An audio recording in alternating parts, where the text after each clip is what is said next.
L'Assemblée va à présent entendre une allocution de Son Excellence Matamela Cyril Ramaphosa, président de la République d'Afrique du Sud. Je prie le protocole d'accompagner Son Excellence, que j'invite à prendre la parole devant l'Assemblée.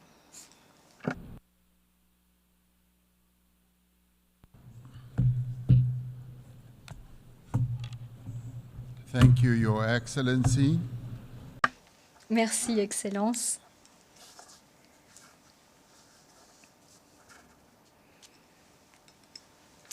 Madame la Présidente, je saisis cette occasion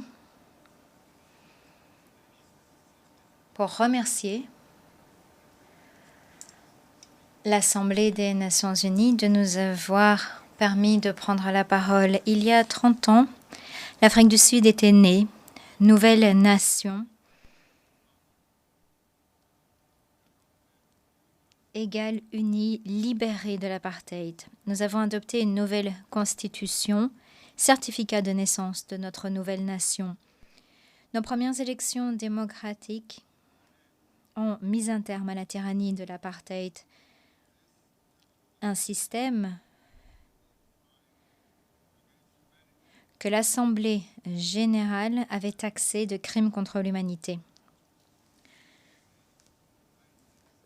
En adoptant la résolution 2202A en 1966, ensuite entérinée par le Conseil de sécurité en 1985, les Nations unies étaient une lueur d'espoir dans notre quête de justice.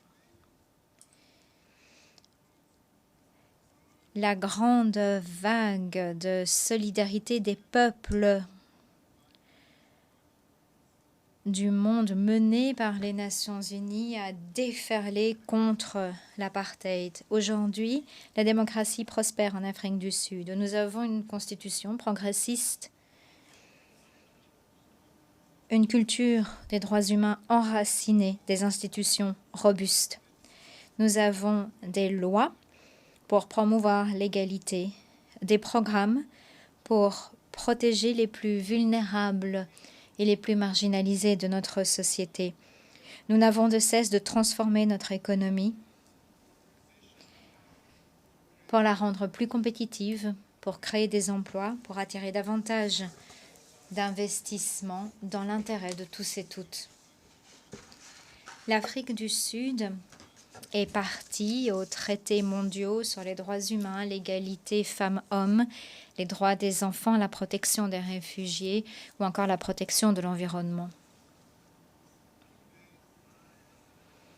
Il y a quelques jours, l'Afrique du Sud a avalisé le pacte de l'avenir qui ouvre la voie à un avenir meilleur de gouvernance mondiale et de réalisation des objectifs de développement durable. Signataires de l'accord de Paris, nous concourons aux efforts mondiaux et nous nous sommes dotés d'un plan de transition énergétique juste pour parvenir à un développement climato-résilient à faible émission de carbone. Par le truchement de l'Union africaine, nous faisons la promotion de l'agenda 2063. Nous participons aux efforts de médiation, de règlement de différends sur le continent et apportons notre contribution aux missions de maintien de la paix. Notre culture politique a grandi, mûri. Nous venons de convoquer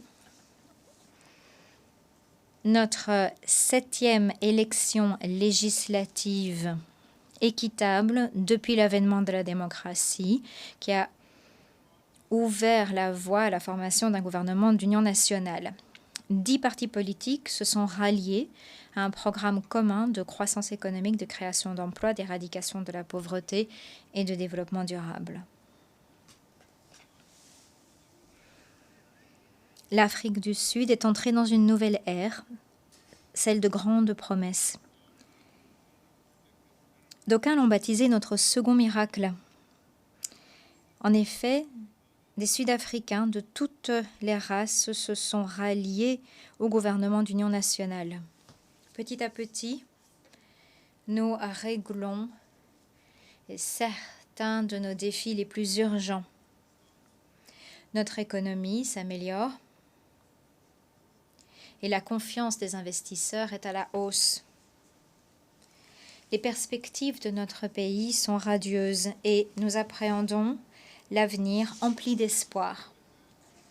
L'histoire de l'Afrique du Sud est révélatrice du rôle que peuvent jouer les Nations unies dans les affaires internationales.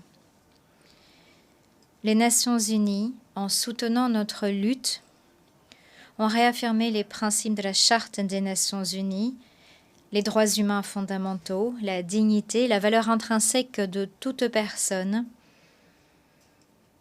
et les droits égaux de toutes les nations, de quelque taille soient-elles. L'ONU a réaffirmé l'aspiration contenue dans la Déclaration universelle des droits de l'homme, à savoir que nous devons tendre à un monde à l'abri d'actes barbares qui ont scandalisé l'humanité.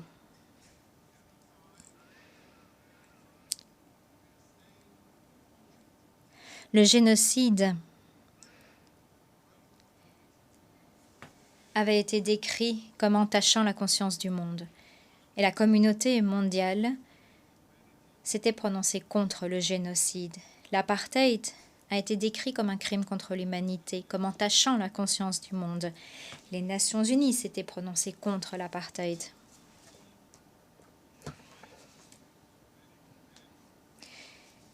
Ces crimes étaient décrits comme des crimes contre l'humanité jadis. Ils restent des crimes contre l'humanité aujourd'hui. 11 mois se sont écoulés depuis l'attaque du Hamas faisant 1200 morts. Attaque lors de laquelle des otages ont été capturés. L'Afrique du Sud a condamné cette attaque. En réaction, Israël s'est lancé dans un châtiment collectif en prenant d'assaut Gaza et sa population.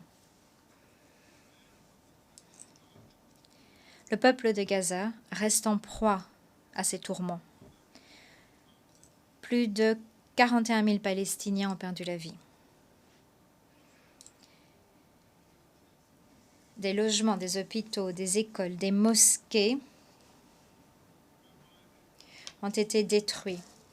La famine et les maladies se propagent dans les rues de Gaza. Cela ne peut que scandaliser notre humanité collective. Les violences imposées au peuple palestinien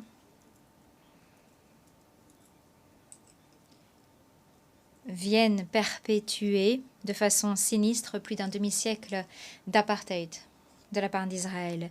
Nous, Sud-Africains, savons ce qu'est l'apartheid. Nous l'avons vécu. Nous en avons souffert, nous en sommes morts. Nous ne resterons pas silencieux. Nous ne serons pas spectateurs d'un apartheid envers d'autres.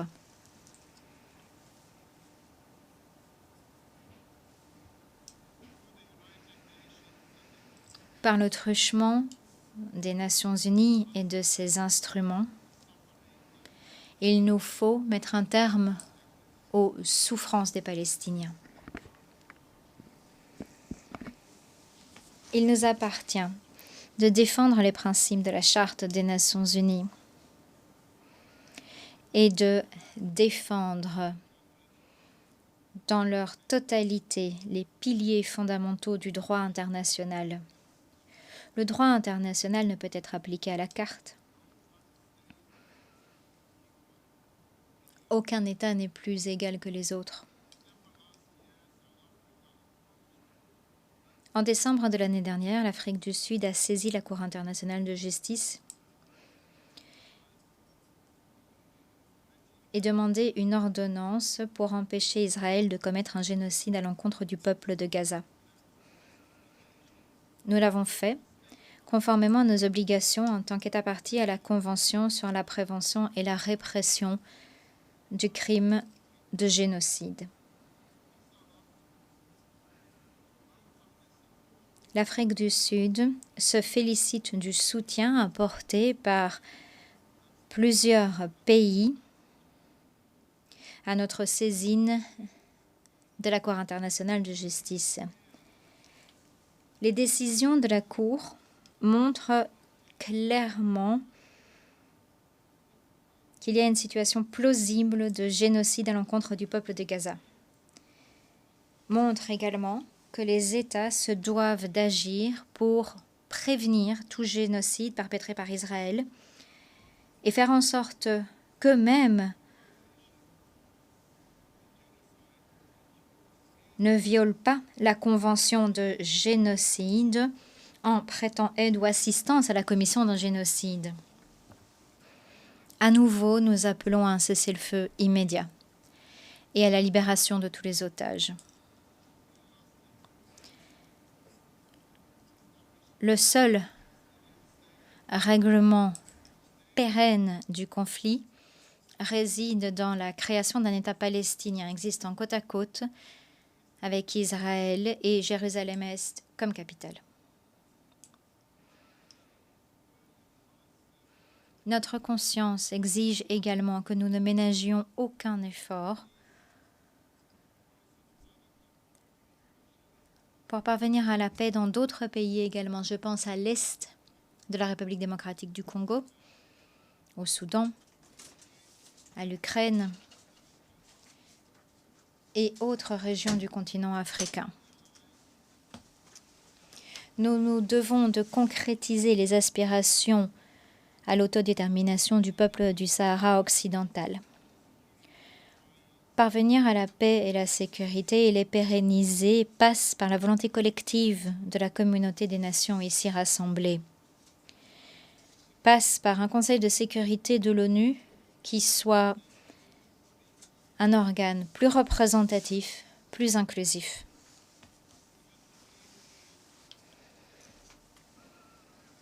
« 78 ans se sont écoulés depuis sa formation. Or, la structure du Conseil de sécurité des Nations Unies reste inchangée pour l'essentiel.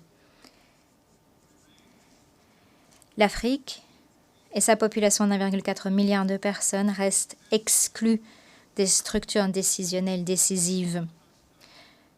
Il ne peut plus en être ainsi. Le Conseil de sécurité ne s'est pas acquitté de son mandat, le maintien de la paix et de la sécurité internationale. Le Conseil de sécurité des Nations Unies doit être réformé de toute urgence.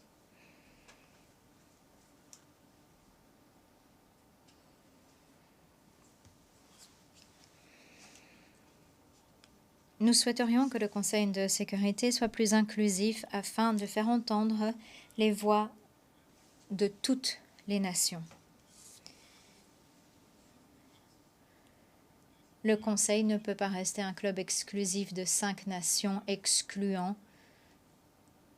tant de nations du monde. L'Afrique est prête à jouer son rôle dans l'édification d'un ordre mondial plus sûr en participant aux travaux du Conseil de sécurité des Nations Unies selon les principes de respect et d'acceptation.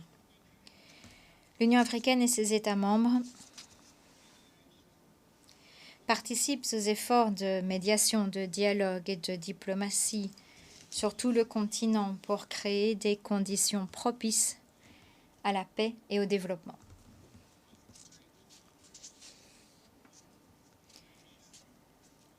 Les Nations Unies et l'Union africaine doivent renforcer leur coopération afin de régler nombre de conflits et afin de s'attaquer aux causes profondes des conflits qui continuent de faire rage.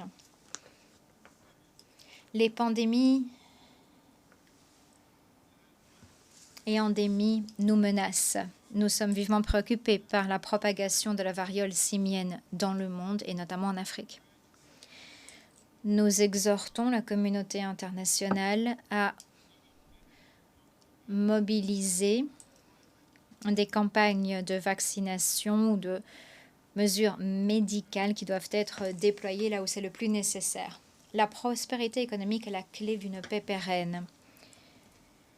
Grâce à la zone de libre-échange sur le continent africain, nous avons jeté les fondations d'une nette augmentation du commerce et de davantage d'investissements dans l'infrastructure de notre continent. La ZLECAf permettra d'intégrer davantage les économies régionales et d'accélérer l'industrialisation et la croissance économique de l'Afrique. La crise climatique est devenue une urgence climatique absolue dans le monde.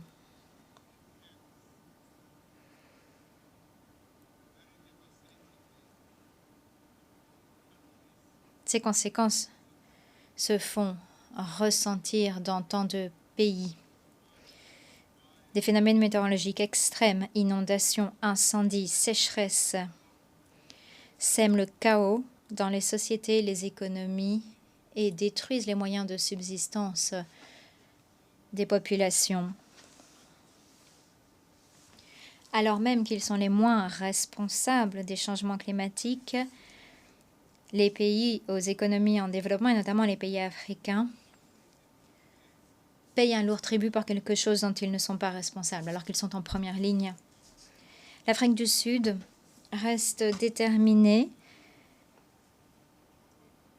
à concourir à la réduction des émissions mondiales selon le principe de responsabilité commune mais différenciée et de capacités respectives. Nous nous sommes dotés de programmes d'adaptation, d'atténuation des effets. Nous avons adopté des politiques. Nous avons promulgué une loi sur le changement climatique afin d'appuyer davantage nos objectifs de réduction des émissions.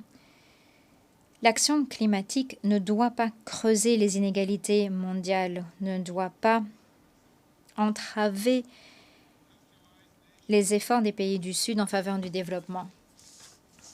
Les nations industrialisées n'honorent pas leurs engagements climatiques. Nous nous faisons l'écho de l'appel en faveur d'un financement prévisible et durable pour l'action climatique. Il nous incombe de rendre opérationnels les instruments de renforcement des capacités et de financement climatique pour faire progresser l'adaptation et l'atténuation des effets. Pour parvenir au développement durable, ceux qui ont davantage de moyens doivent soutenir ceux qui n'en ont pas.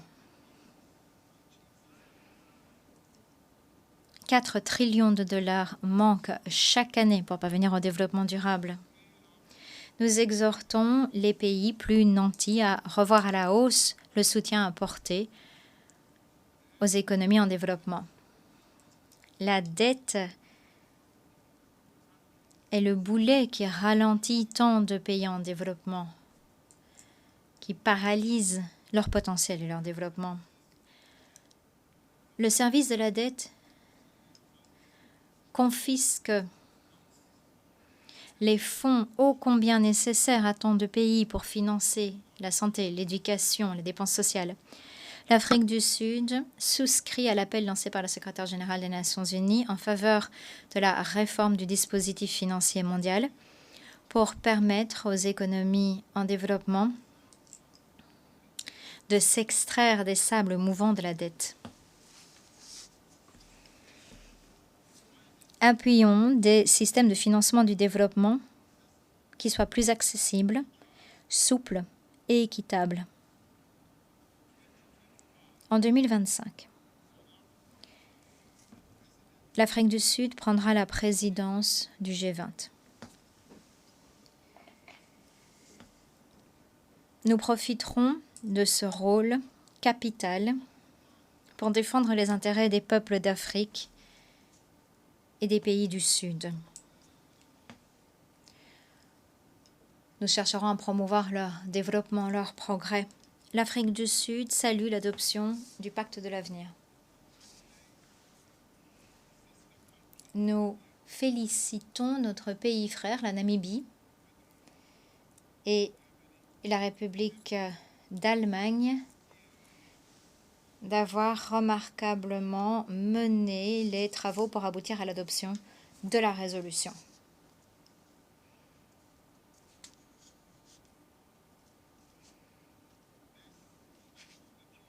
Ce pacte de l'avenir est une plateforme. Nous allons pouvoir nous concentrer sur les mesures nécessaires pour bâtir un monde où la valeur intrinsèque de toute personne et la valeur intrinsèque de tout pays seront reconnues, appréciées à leur juste valeur. Nous nous félicitons notamment de l'engagement pris afin de mettre l'éradication de la pauvreté au cœur de tous nos efforts et afin de combler le déficit de financement des ODD dans les pays en développement. Les inégalités de richesse et de développement entre les pays et au sein même des pays sont injustes et intenables. Nous devons œuvrer en faveur d'un traitement équitable, de possibilités, de progrès pour tous les individus et les nations. Le pacte de l'avenir doit donner un nouveau souffle à la solidarité internationale, de même que les veines qui portent la vie dans tout notre corps, la solidarité rend possible le progrès de l'homme. Elle nous unit pour alimenter un bien supérieur. Un bien supérieur, un bien commun auquel nous aspirons tous et toutes, grâce au dialogue, grâce au respect de l'état de droit, grâce à la promotion des droits humains, grâce à la coopération et la solidarité, nous pouvons parvenir à un monde meilleur pour tous les peuples du monde. Et nous le ferons. Merci.